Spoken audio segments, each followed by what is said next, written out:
I just am so grateful for all the families serving together. That was part of the culture for me growing up. I remember Dad saying, "Son, we're going this Saturday to the City Gospel Mission. We're going to kick some carpet or serve some people." And it was just like, I want to go play in the woods. But then it was ingrained in me. I remember going on family vacations and we're going to Florida. Awesome. Hey, a hurricane hit Homestead, Florida. So we're going to take this day and we're going to go volunteer to help pick up trash and stuff. And it was just so ingrained. And I know there's this huge tension and pull that we feel, you parents with kids now, especially in this area with sports and extracurriculars.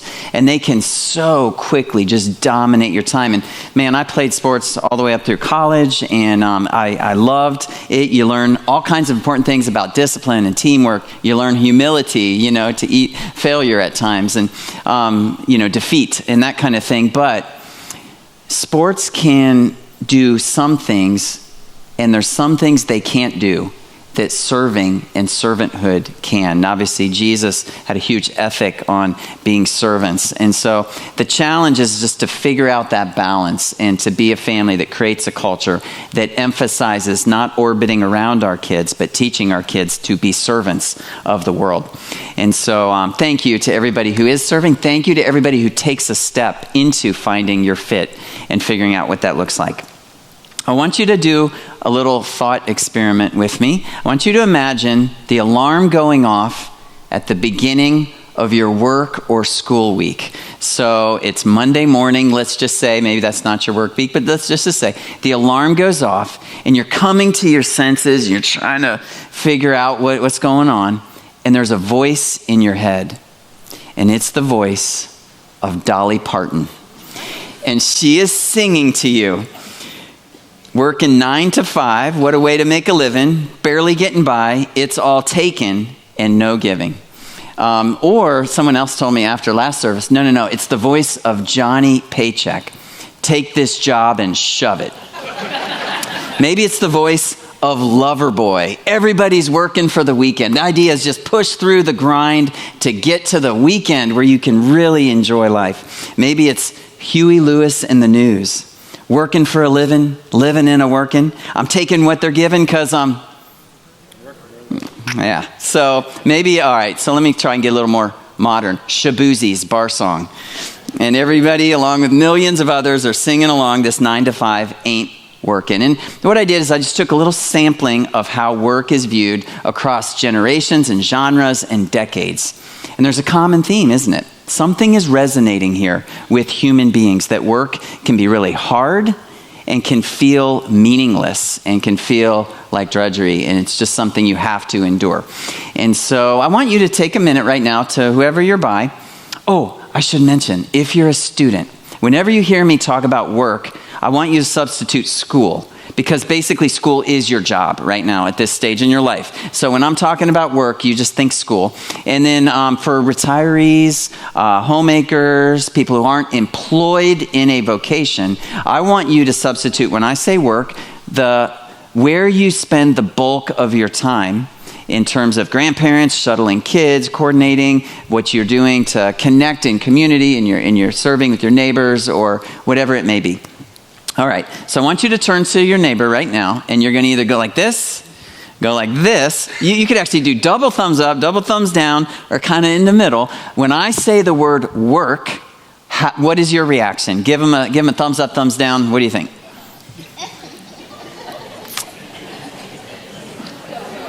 All right. I'm glad to see all the LifeSpring staff were double thumbs up. I saw a whole family with thumbs up over here. That's amazing. So here's the thing. Work can be a place of fulfillment, a place of growth, a place of significance, actually, for many people. It can be a place of burden and stress and dread as well. And I want to suggest an idea. Let me just plant this idea in your minds for you to take and think about. What if the problem with work isn't work itself? It's not the work we're doing. It's why we work. It's how we view what we do and its significance. And I want to take some time on this Labor Day weekend to explore God's view of work given to us in the Bible, because it's actually pretty radical to our culture and the culture of its day. The Bible teaches God created work good, that it got corrupted, tainted, and was broken. And now Jesus is at work redeeming it and using it to restore a broken world.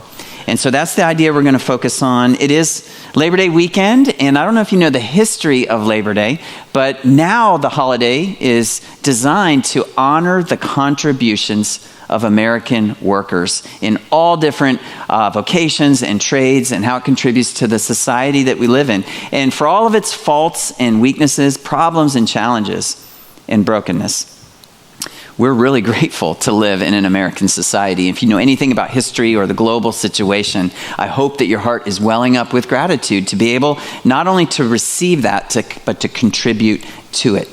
And so more than that, now let's add another whole layer, the fact that we get to be a part of God's healing of the world. That's how Jewish people say this with me. Tikkun Olam. Tikkun Olam. The healing of the world. That's a Jewish orientation. You wake up and the purpose of your day is not to make money, to have a good time this weekend.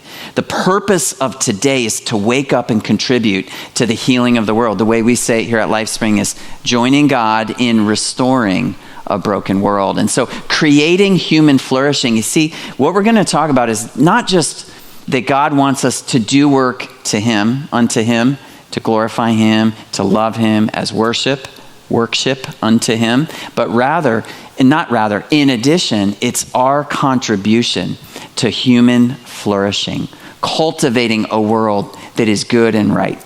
And so, history of Labor Day holiday, about 100 plus years ago, the conditions were pretty rough in the Industrial Revolution, late 1800s. Think 12 plus hour work days, 7 days a week, and no holidays, and you might be a kid. I mean, it was awful. So there were these protests and these strikes that emerged because of all the injustice of the working conditions, especially in the cities. And so guess what churches and Christians were doing? They were hosting the labor meetings. They were facilitating protests. Why? Because Christians were reading the Bible that had a picture of how life was meant to be. And then they looked at the world around them and said, these two things don't match up. There's unjust treatment, unfair wages, no boundaries, and the kids who don't get to go to school because they have to go work these horrible jobs, all of the unsafe conditions at the jobs. And so Christians were ones that helped fuel this. They did a first Labor Day parade in 1882. There was a big picnic afterwards. So if you're wondering, like, why is Labor Day associated with picnics? That might be actually part of that. Nowadays, Labor Day is like end of summer, close the pool, back to school sales, barbecue. And so there's no real connection. It was in June, Grover Cleveland, he set that up after about a decade of this, hey, speaking up about work and how it should be. They moved it to the fall to say it's less about protest and more about thank you. Thank you for your contribution. But I think for a lot of us, that's just not on the radar. And frankly, how many churches have you gone to, church services have you gone to on Labor Day weekend that focus on work? It's kind of dismissed. And this year, I just felt a huge burning passion to say we need to stop, we need to pause, we need to look at why we work, how we work, and then what our work actually does and its significance. And I want to suggest that all of us who follow Jesus are actually commissioned as marketplace ministers. Those who work in the marketplace, for those who work in the home or in the family networks or community networks, it's not connected to a paycheck. You are ministers in that world. We stopped using the term minister for our roles here at LifeSpring years ago. Nails on the chalkboard to me when I hear one of us accidentally say, and then God called me into full-time ministry, meaning, and when I started working at the church, we are all meant to be co-vocational, that we have a vocation. The word vocation you might substitute for occupation or job. No, vocation comes from a Latin word. It's got a much bigger meaning. It's calling. All of us have a kingdom calling. We're going to look at this in just a minute, that when God created the world, and He created you, Ken, and you, Angela, and you, Ethan, He put His fingerprint of creativity. And I'm not saying artistic ability. Please, if you've ever said, I'm a horrible artist, I'm saying creative. There are people who create things, not with their hands in making things, but with their words. Words create worlds. And so there are people who are checking out at the cashier, and they are creating kindness that completely transforms the life of someone who thinks, I don't know if I want to keep on living. There are crossing guards who are standing there with their sign, and with that smile to a kid who had a horrible thing said to that day can create a new possibility in that heart. We are called by God to create things through our words and our actions and our presence. And so this is the idea we want to focus on. A marketplace minister does three things. First, they integrate their faith from Sunday to Monday. There's not a gap there. There's not a wall and a division between being in church and sitting here and then leaving here to go to the game or to, end up going to work when Monday comes around, or going to school, again, for all of you guys who are students. We take Jesus' ethics and way of life that we're learning about. Like we've been studying the Sermon on the Mount. And take that Matthew chapter 5, 6, and 7, and just tomorrow morning or tomorrow night, open it up and see how long you can read before you immediately encounter the relevance for your work or school. And it's just so rich. It's just meant to be woven into and seeded into everyday life. Second, we live and work as a witness. We build relationships. We pray for people. We love them. We ask good questions. We facilitate conversations. We have lunch together or break together. And in the course of doing that, as we're walking down the hallway between classes, we are building bridges that lead to spiritual conversations. And I know for some of you are like, oh man, don't even talk about sharing my faith. I'm just stumbling through. Yeah, we all are. We're all stumbling through, but we've got this grace that lifts our head up. We are loved children of God. We have a hope for the future. So even with all of our struggle and difficulty, man, we are still infused with a message that needs to be shared to the other people who are trying to find hope, trying to find happiness, and trying to find meaning in their lives. So it's a witness. And then third, this was a new idea. A marketplace minister is actually shaping an industry, and that industry is shaping the world. So any sector, education, business, maybe your finance or retail, maybe you're in the artistic entertainment media industry, maybe you're back end, maybe you're in construction, the trades, whatever it may be. I want to get you and challenge you today to understand this big idea. My work matters. And I want you to begin to envision how what you do, not just why you do it, is valuable to God and his purposes in the world. So I want you to say this with me: my work matters. My work matters. Okay. And my hope is when we say that at the end of the next 20 some minutes, you're going to say it with a little more gusto. Okay? So let's look at what the Bible teaches about work in contrast to the people of the days in which it was written. So ancient Mesopotamia, part of the ancient Near East, you roll into Babylon and you ask somebody, what do you think about work? What is it and where did it come from? They would say, oh, the gods created work, created us to do their work. They believed that the gods were tired of having to make meals and take care of stuff, and so they created human beings who will do the work, basically slave labor. So work was kind of a punishment or a curse. Egypt had the same thing. You go into ancient Egyptian city that has a big old pyramid. You've seen the big pyramids. And you say, wow, that thing's amazing. And it was representative of things. They had this word ma'at, cosmic order, how everything is held together. What holds the order together? A highly stratified society where a few at the top live off the labor, the sacrifice, and the slavery of the masses. And so most people would say, what is work? It's my curse and punishment in this life. It's degrading. And then a few at the top of the pyramid, pun intended, would say, work is great. It's how I live. And so then you go to Greece, ancient Greco-Roman society. What is work? Where did it come from? And they'd say, oh, Zeus created Pandora, who opened the box and released pain and suffering and work on human beings as a punishment because they stole fire from the gods.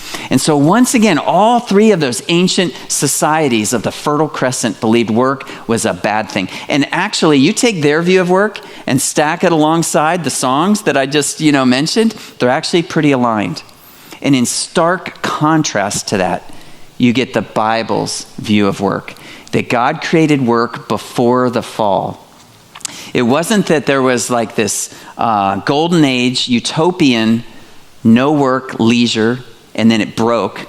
God actually created paradise with work included. We see this in Genesis. The Lord took the man and put him in the Garden of Eden to work it and keep it. This is before what we call the fall, before human rebellion shattered and just tainted and messed up and created the situation now where we feel like this is so hard.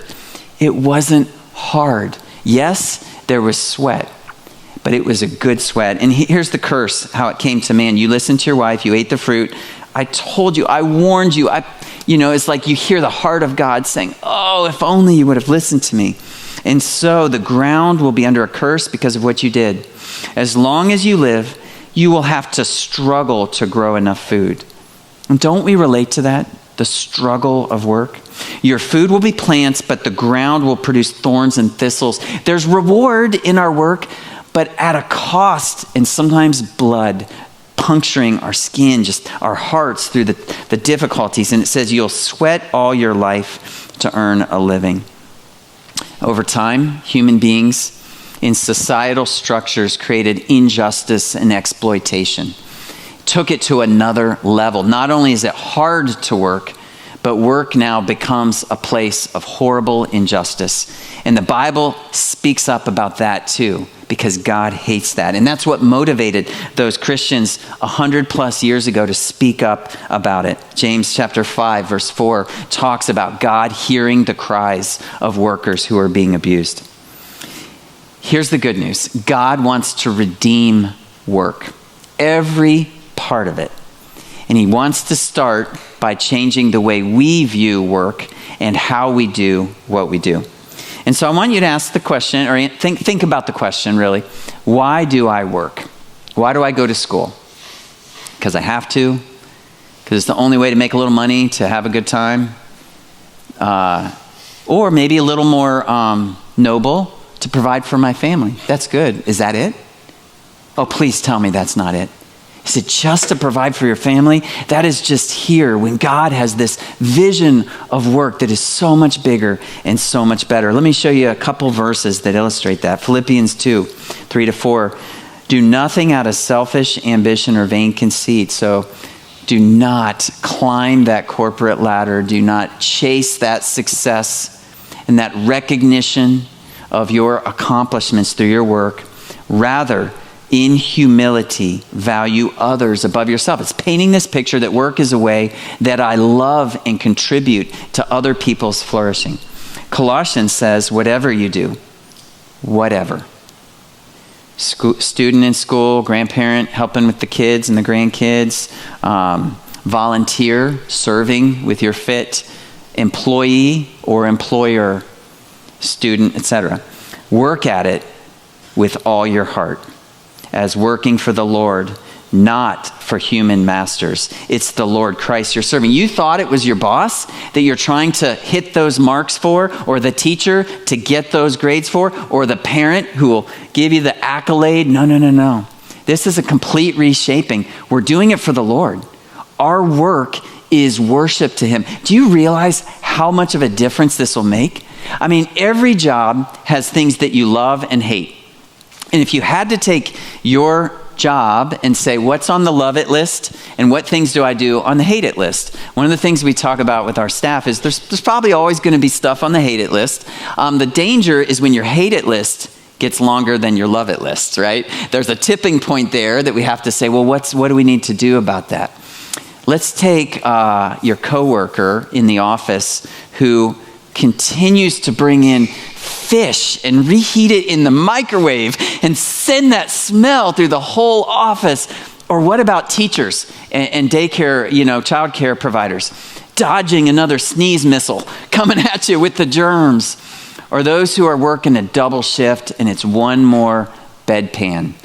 People who are embroiled in the office, email, unraveling, untying to try and get 6 different email threads to just try and get one meeting. You finally get the meeting, a quick meeting goes 87 minutes long, or you're maybe at the cashier and the person's got a coupon from 10 years ago and you're trying to explain to them for the 100th time why this coupon won't work anymore. Whatever it might be, whatever your frustration is with your job, if all of a sudden in that moment, it is a response of worship to the Lord for all that he's done for you, man, I'm telling you, that changes how you handle it. And it changes the spark and the energy and the passion that you bring to the table. You start to work at it with all your heart because it's not for that guy and it's not for that paycheck. It's for him. And then I'm going to read a couple more that talk about the importance of work and not being lazy. 1 Thessalonians 4:11-12. Aspire to live quietly, to mind your own affairs, and to work with your hands as we instructed you, so that you may walk properly before outsiders. That's the witness idea, that how you do your work is a witness, and be dependent on no one. This is actually coming against the idea that some people do all the work and other people just sit there and receive it. And this comes up again in Ephesians. Paul says, let the thief no longer steal, but rather let him labor, doing honest work with his own hands, so that he may have something to share with anyone in need. So the point is not just to no longer be dependent, but so that you have generosity that you can offer people who do really need it. And then Ephesians 2:10 says we are God's workmanship. So that's just cool right there to say I am a work and I'm called to do good works. You see, God created us in his image, and you know that thumbprint of God on you? He is the creator. He is creative, and I've said that we are creating a culture with every interaction.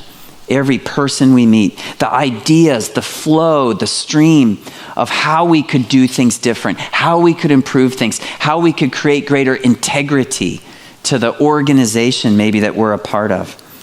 God has these things mapped out, and they are unique. Everyone's got this special, like we said, fit or shape to do special things. And our goal in life is to say, God, how have you made me?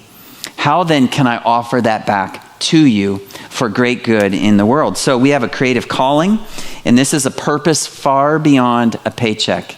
It's for the tikkun olam, the healing of the world. And I know this can be kind of hard to wrap our head around, like, well, what does that look like for me? So let's take a minute and let's ask that question. How could or does my work contribute to restoring brokenness? And again, please, if you're here and you're thinking, I don't have a job, you do have a job. You have a kingdom calling. So how does my work, how does my contribution to the world I'm living in? There's a well-known business guy. He wrote a book. Patrick Lencioni is his name. He wrote a book, The Advantage. And super helpful for me in leadership here with LifeSpring. He has 6 questions for organizational clarity. And the first one, just that chapter alone is worth. He asked the why question. So why do we exist? What's our mission? What's our purpose? And this does not have to be this unique distinctive that is just yours. This can be something that so many people are all saying, yep, that's my purpose. That's why I exist. Clarify what you do as a why. I was in Nashville last week, and I was at a privilege to be at this place where thinkers and creatives and musicians were gathering. And it was my first time there, so the lady was giving me the Wi-Fi code and kind of telling me I'd walked up, and there's all these people and guitars on this big porch, and it was pretty cool. It's a Christian gathering place. And I was introducing, she said, oh, this person was new as well. And I said, oh, hi. And I was walking away, and the person's like, well, hey, what do you do? And I always kind of stumble when people ask me what I do, especially like if I'm traveling on a plane. If I say I'm a pastor, sometimes they're like, they just sign off, So I say something like, oh man, I get to help with an organization that's restoring a broken world. And so they get intrigued by that, right? Or some things, not always, but in this case, it was weird. I didn't go that route. I just kind of said, oh man, I do a bunch of different things. I was down here doing some teaching, and my wife and I, we do Airbnbs. We have a couple cabins, right? And she said, oh, okay. I said, well, how about you? And she said, I'm a producer for a marketing agency. We help people tell their stories. I think I could help you. I was like, what just happened there? Julie and I think, what do? We help save marriages. That's what we do. We create spaces like we needed where couples could get away to rekindle what this world destroys and waters down. Why didn't I say that? And so it's re-clarifying what you do as a why. And I love some of these examples. Patagonia, do they make just outdoor sports clothing? Nope. They're in the business to save our home planet. TED Talk, ideas worth spreading. IKEA, is it just furniture? To create a better everyday life for the many people. Now, all that sounds inspiring for a business to put as a slogan, right, on the wall. But really, seriously, how does it change going to school Monday? How does it change going to work Tuesday? What if you feel like I'm just a florist?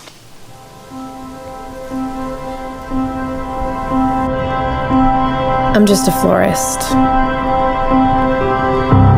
Got a small shop. Nothing special.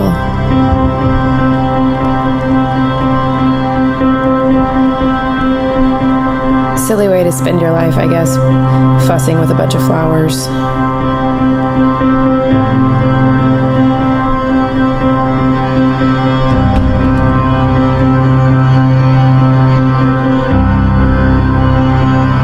Sometimes I wish I was good at something else. I don't know, a doctor or a missionary, someone who really helps people.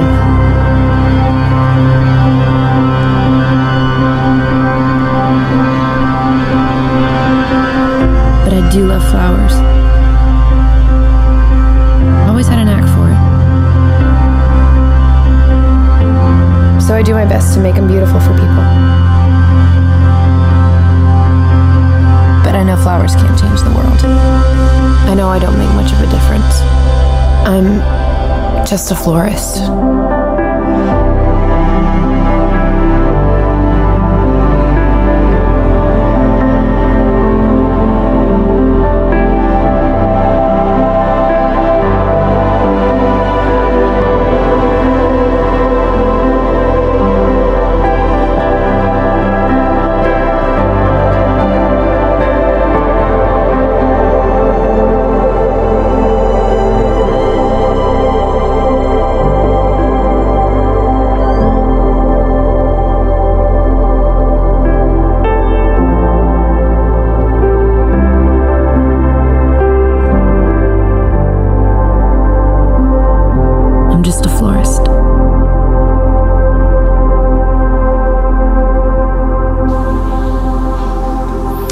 Man, I don't know how to say that any better. Are you a janitor or custodian? You don't just clean up messes. You create environments where people can thrive. Garbage collectors, is it a dirty job nobody wants? Nope. You're protecting public health. Are you just a coffee barista? You're curating connection for people who desperately need it. I just answer phones. I just schedule meetings. No, you help hold your company and people together. I just drop off packages for UPS. You're keeping society moving. I just scan the items and let people buy stuff. You help people live with less stress. If you're a cook or a dishwasher, you're fueling human connection and creativity. IT help desk and tech support, you're empowering people to succeed. The crossing guard, you're blessing and protecting the next generation. And grandparents, are you just getting older and slowing down? Seize this moment and embrace your purpose to pass on wisdom and faith and love that shapes generations. Students, please, you're not just going to school. You're preparing to contribute your gifts to our world that desperately needs what you and you alone can bring. You're not just anything. You're helping restore this lost and broken and dying world. And God wants to inject and infuse your life with greater significance. And I want to ask my three friends to come join me on stage. And I want you to say this with me. My work matters. Okay, we'll try that one more time. These guys are going to help us envision what it would look like in our stage of career development. So this is kind of interesting. We've got Gracie, who just graduated from college, and let's give it up for these three. She's just out of college. She's starting her career.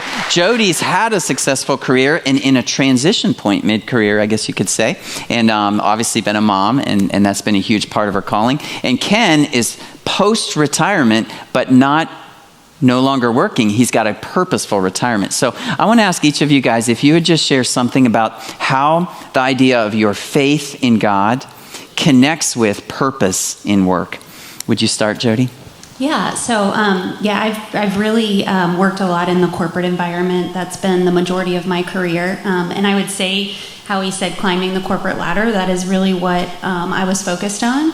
And then alongside that, a mom of two daughters who are almost 15 and almost 12. And I really just started to feel convicted about a year or two ago to really reposition my heart away from just focusing on driving to the next, what's next in my career, and shifting focus to really being intentional with my day, whatever that looked like. So, going to work and being like, how can I reach this person during this one-on-one, and how can I make this more than just about, whatever the client need is that day. It's more so about the people that I get to interact with, and then also being very intentional with our time at home with my family, and really understanding where we should be spending our time, what should we be saying yes to, no to. So yeah, that's a little bit about it. I really appreciate you doing a couple things there. One, calling out how work can become a god, and we can begin to base our identity on it. They call that becoming a human doing instead of a human being. And that's a big danger for some who have a workaholistic bent. And so I appreciate your transparency to say, while you were doing your work in business and trying to do it for the Lord, you also got a check in your spirit that something's wrong here. And so you've stepped out to reevaluate. And that's not uncommon for those who are at a place in your maybe vocational career where you're beginning to question what you're doing. We would love to come alongside you, pray for and encourage you with some resources. And if you could be available after service as well, I think you could probably give some encouragement. Gracie's in a different situation because you just graduated. Tell us what this means for you. Yeah, so I teach 5th grade at an inner city school, and God has opened so many doors through that, through not just being a light to my coworkers. I feel like that's something that's always been on my heart to do since I was a teenager and I started working, but through this job, I really get to be a light to my students, but especially their parents. My kids have been through more in their 11 and 12-year-old lives than you can even imagine. And they feel loss of hope, but even more, their parents feel lost, and they feel like they don't have any hope for their life, and even their guardians, because a lot of them don't have parents. And I feel like through my job, I get to be an advocate for my students. I get to be an advocate for the parents. I get to be a place of peace and a place of security for them to come to school every day and feel safe and feel loved, and even for whoever they're at home with, for them to know that they're at school and their children, they're being loved on and they're being cared for, and God has really blessed me through that opportunity. So much more than a job. Like when I hear you talk about it, I sense your conviction. It doesn't mean it's easy, but you could have pursued maybe an easier job in a suburban school somewhere, but it was a calling for you. And that's actually really inspiring. And thank you. Thank you for your contributing to commerce. Thank you for your contributing to education. And now we've got kind of a third sphere represented, healthcare. Ken, would you share a little about what you did pre and what you do post-retirement and how you sought to do that for the Lord? Okay. I'm a registered nurse, and I retired after 43 years of nursing. And the last, my entire career I was spending in the operating room. And the last 33 years I worked as a surgical assistant in cardiovascular surgery. So I had the opportunity not only to like work with my fellow team, but also with the patients that we would have. And so I had a lot of opportunity to pray with our patients. Sometimes the patients would come in and pray, ask for prayer. Sometimes they would come in and pray for the team. And always I would pray before I would start my job about the day and about the patients, and asking to do the very best that I could. And I'm kind of a perfectionist, so my job was, I think a lot of people have told me that they would prefer a perfectionist than a job when they're dealing with their heart. Yep. So anyway, but I had that opportunity to pray, but I think probably the global thing that kind of guided my heart and in my job was to treat people the way you want to be treated, the golden rule. And that's the way I approached everything as far as my coworkers and so on. And over the years, I came in contact with some coworkers that had some trialing personalities that I just kept treating them like I would want to be treated. And over time, we got very close, and they kind of eased up on their difficult personalities. So anyway, but as I moved into retirement, I always had a heart for those who are shut-ins and those going to surgery, people who are in hospitals. And I think that now in retirement, I think that God is well, most of all, I'm listening, and I think God's speaking to me to be with those people that are shut-ins and those having surgery or in the hospital, because my heart kind of goes there. But I think God gave me a sense of compassion, and I've been kind of that way throughout my career. And moving forward, I am kind of being open to God's leading as to where I will go next. So. Man, each of you guys brings such a unique perspective to the significance of work when it's done as worship and includes our witness and is actually contributing. And I was just thinking, Ken, about how you're a people person, but you've also got skillful hands, like the hands that harvested arteries were the hands that did the drywall around that little new patch over there. And so you continue to bring what you've got with purpose to this stage. Retirement is not no longer working, it's just working in a different way for the Lord. Any last words of encouragement or challenge for people? I would just say, he mentioned how I've been in this transition where I've, stepped back from what I guess the world deems as success, taking a step back, relooking at what I do for work. And it's allowed me more time at home, which can be, sometimes hard in some ways where it's, not as fulfilling work, just cleaning the kitchen or, doing these kind of mundane things versus what I used to do. So it just really took a lot of taking thoughts captive and understanding my value in being a child of God and just trusting God with every moment and every step, not knowing what the end picture might look like. That's good. Thank you. So yeah, little advice. It's huge for some people to hear that. How about for you, Gracie? I would say back in June when I was driving to go set up my classroom, I was complaining a lot.